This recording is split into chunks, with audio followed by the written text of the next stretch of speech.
আজ 31 ডিসেম্বর, বছরের শেষ দিন। তবে আজ ভীষণ মজা, কারণ বাড়িতে এসেছে বুনু, তার সাথে প্রতিমা মাসি আর সোহম। তাই আজ সন্ধেবেলা সবাই মিলে রেডি হয়ে চলে গেলাম রিঙ্কি দিদির বাড়িতে, কারণ বুনু আজকে প্রথমবার ঘোকলুকে সামনে থেকে দেখলো আর ওকে কোলেও নিল। ওদের বাড়িতে যাওয়ার পরে প্রথমেই আমরা কিছু খাওয়া দাওয়া করে নিই, তারপরে সবাই মিলে গল্প করছিলাম।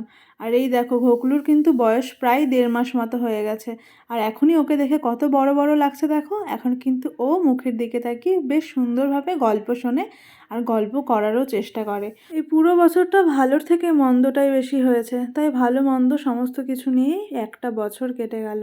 আজকে বছরের শেষ দিনটা কিভাবে কাটালাম সেটাই আজ তোমাদের সাথে আমি শেয়ার করছি।